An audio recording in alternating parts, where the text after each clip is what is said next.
क्या आज 21st century में श्री कृष्ण की कहानियां रेलेवेंट है? मॉडर्न दुनिया के प्रॉब्लम्स अलग हैं, तो क्या हम इनका सॉल्यूशंस इन पुरानी कहानियों में ढूंढ सकते हैं? भगवान श्री कृष्ण को हम हमारा दोस्त, हमारा सखा, हमारा सारथी कहते हैं। बचपन में हम सब की दादी या नानी हमें बाल कृष्ण बुलाती थी। कैसे वो हम सब में बांसुरी बजाने वाले, असुरों को हराने वाले कृष्ण का रूप देख सकती थी। आज जन्माष्टमी के दिन हम श्रीमद् भगवत पुराण के 8 ऐसे लेसन जानने वाले हैं जिनका आज की इस इंटरनेट की दुनिया में भी कुछ मोल है। अगर आपको इस वीडियो से वैल्यू मिलती है तो इसे अपने दोस्तों के साथ शेयर कीजिए, इस नॉलेज को जिंदा रखिए। श्री कृष्ण जब छोटे थे तब उनके भाई बलराम ने माँ यशोदा को कंप्लेंट की कि देखो बाल कृष्णा कितना बेवकूफ है, वो मिट्टी खा रहा है। जब यशोदा ने कृष्णा को कन्फ्रंट किया, उसे अपना मुंह खोलने के लिए कहा, तब उन्हें उसके मुंह में पूरा यूनिवर्स दिख गया। ये कहानी तो हम सब जानते हैं, लेकिन इसके पीछे का लेसन क्या है? एज एक नंबर है, आपके नॉलेज या विजडम का सबूत नहीं। जब लोग बात ईगो पर ले लेते हैं, सोचने लगता है कि हमें सब पता है, तो वो अपनी खुद की ग्रोथ पर एक सीलिंग लगा देते हैं। लेकिन आपने ऑब्जर्व किया होगा कि अक्सर छोटे बच्चे अपनी एज से ज्यादा मच्योर बातें हमें सिखा जाते हैं। इनोसेंटली से ही कुछ ऐसा कह जाता है जो हमें सोचने पर मजबूर कर देता है। एग्जैक्टली छोटा कौन है, तू या मैं?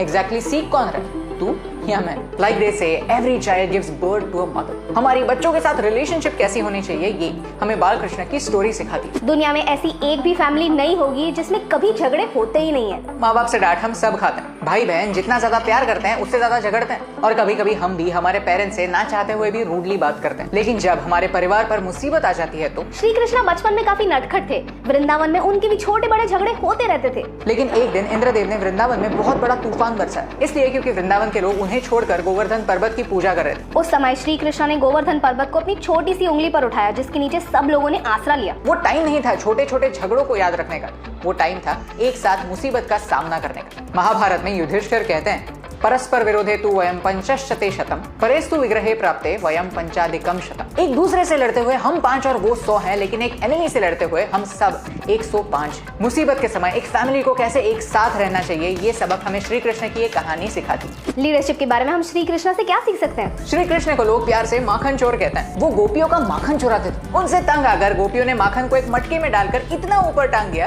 कि ये छोटे कन्हैया वहां तक पहुंच ही ना पाए। लेकिन आगे क्या हुआ ये हम सब जानते हैं, जिसे हम हर साल सेलिब्रेट भी करते हैं। ये कहानी हमें एक इम्पोर्टेंट लेसन सिखाती है कि जो काम एक इंडिविजुअल के लिए इम्पॉसिबल है, वो काम एक टीम पॉसिबल कर सकती है। द सीक्रेट नाम की ये बुक गोल विजुअलाइजेशन की बात करती है। कहती है कि जब हम हमारे गोल्स को हमारी आंखों के सामने रखते हैं, विजुअलाइज करते हैं, तो हम यूनिवर्स को एक सिग्नल देते हैं और यूनिवर्स उस गोल तक पहुंचने के रास्ते हमारे लिए ओपन कर देता है, एक प्रोसेस हमें दिखाता है। आंखों के सामने दिखने वाला माखन उनका गोल, उनके प्रोसेस को गाइड करता है, और हमें विजुअलाइजेशन और टीम वर्क का इंपॉर्टेंस इस कहानी से सीखने मिलता है। असली भक्ति क्या होती है, ये हमें श्री कृष्ण एक कहानी के रूप में समझाते हैं। वृंदावन की समृद्धि के लिए एक यज्ञ हो रहा था। भगवान के लिए बहुत सारा प्रसाद बन रहा था। कृष्ण और उसके दोस्त काम से लौट रहे थे, वो थके थे, भूखे थे। उन्हें श्री कृष्ण ने पुजारियों से खाना मांगने के लिए कहा, लेकिन पुजारियों ने मना कर दिया। खाना भगवान के लिए था, लेकिन उनकी पत्नियों ने उन्हें अपने हिस्से का खाना दिया। श्री कृष्ण ये देखकर खुश हो गए और यज्ञ सफल हो गया। असली भक्ति भाव में है, इमोशंस में है, जिससे पूजा की जा रही है। श्री कृष्ण ने कहानियों के थ्रू हमें इंसानियत का मतलब समझाया। यमुना वृंदावन की लाइफलाइन थी। इस नदी पर कालिया नाम के एक नाग ने कब्जा कर लिया था और उसका जहर इस पीने के पानी में मिक्स हो गया था,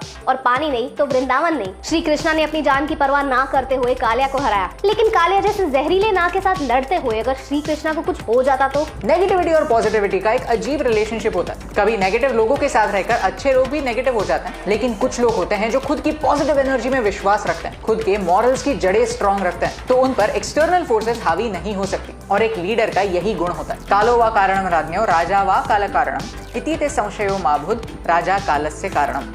एक असली लीडर कितनी भी एडवर्स कंडीशंस में अपनी टीम का और अपने पर्पस का साथ नहीं छोड़ता। वो नेगेटिव सर्कमस्टांसेस को बदलने की ताकत रखता है, लेकिन खुद नहीं बदलता। आज हम इंस्टेंट अप्रूवल की दुनिया में रहते हैं। दुनिया के किसी भी कोने से इंफॉर्मेशन फट से पा सकते हैं और झट से अपने ओपिनियंस शेयर कर सकते हैं। और सबसे वियर्ड बात यह है कि हम हमारी सेल्फ वर्थ को लाइक्स, सब्सक्राइबर्स और फॉलोअर्स के वजन से तोलने लगते हैं। कंपेयर करने लगते हैं कि उसकी फोटो को इतनी लाइक्स तो मुझे क्यों नहीं। सुनने में ट्रिवियल लगता है, लेकिन ये हमारी लाइफ का एक इंपॉर्टेंट हिस्सा है। एक बार श्री कृष्ण ने गोपियों के साथ रास लीला खेलनी चाहिए, लेकिन जब समय आया तब श्री कृष्ण वहाँ थे ही नहीं। गोपियों को समझ ही नहीं आया कि श्री कृष्ण हमें प्रॉमिस करके कहाँ चले गए। लेकिन जब गोपियों ने आंख बंद की तब उन्हें श्री कृष्ण दिखे, क्योंकि वो हर गोपी के साथ ही थे। वो कहीं बाहर नहीं, उनके दिल में ही थे। हम हमारी आसपास की दुनिया से तो कनेक्टेड हैं, लेकिन फिर भी हम हमारी अंदर की आवाज से जो कनेक्शन होता है उसे कहीं खो रहे हैं। श्री कृष्ण हमें सबसे इंपॉर्टेंट फॉर्म ऑफ लव के बारे में सिखाते हैं, जो है सेल्फ लव। जो सेल्फ एक्सेप्टेंस और सेल्फ रिस्पेक्ट का बाय प्रोडक्ट है। दोस्ती की दो स्टोरीज है महाभारत में।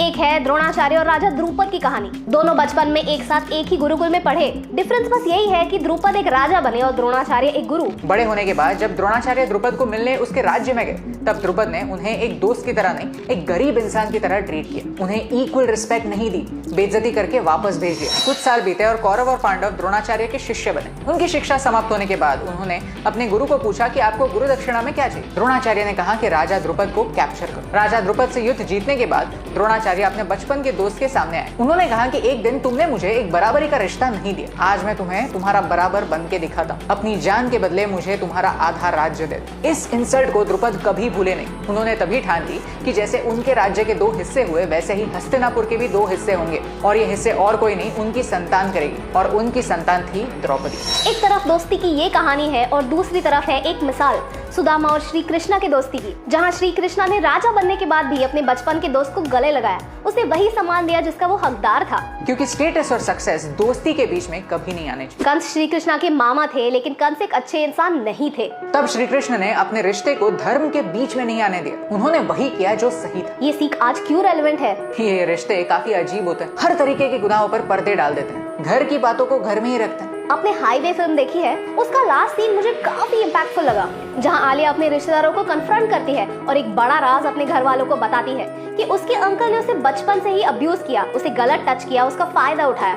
ऐसी स्टोरीज हम कई बार सुनते हैं कि बच्चों के साथ, सिर्फ लड़कियों के साथ नहीं, लड़कों के साथ भी उनके घर वाले, कभी बड़े भैया, चाचा, फूफा बदतमीजी करते हैं, उन्हें गलत टच करते हैं, अब्यूज करते हैं और रिश्ते की आड़ में खुद के अंदर के हैवान को छुपाते हैं। सोचते हैं कि ये तो बच्ची अपनी है, किसे बताएगी, क्या करेगी। ऐसे कंस, ऐसे प्रेडेटर्स आज भी हैं। तो हमारे बच्चों को हमारे परिवार के डीमंस के बारे में हम कैसे सिखाएं कि घर में भी शैतान हो सकते हैं। भगवान श्री कृष्ण ने अपनी कहानी से ये राज भी एक सटल तरीके से हमें बताया। बच्चों से ऐसी बातें करना डिफिकल्ट पता है, लेकिन श्री कृष्ण की ये कहानी हमें बच्चों से कॉन्वर्सेशन स्टार्ट करने का मौका देती है, बच्चों में एक कॉन्फिडेंस पैदा करती है। एज पेरेंट्स और एल्डर सिबलिंग्स हम हमारे लव्ड वन को ये समझा सकते, घर में, स्कूल में, बस में, कहीं भी होने वाला अब्यूज है और उससे खुद को प्रोटेक्ट करना हमारा धर्म है। और इस धर्म में एज पेरेंट्स हम आपके साथ। अगर आपको हमारे श्रीमद् भागवतम के इस नॉलेज को एक प्रैक्टिकल तरीके से प्रेजेंट करने का अटेम्प्ट अच्छा लगा, तो इस वीडियो को शेयर कीजिए, क्योंकि इस विजडम को आपके सामने लाना, आज के लिए रेलेवेंट बनाना हमारा यज्ञ। अगर इस धरती के हर कण कण में भगवान है, देन आई एम श्योर कि हम तो बस एक जरिया है। हमारे थ्रू भगवान ही आपसे बात करना चाहते हैं और ये मैसेज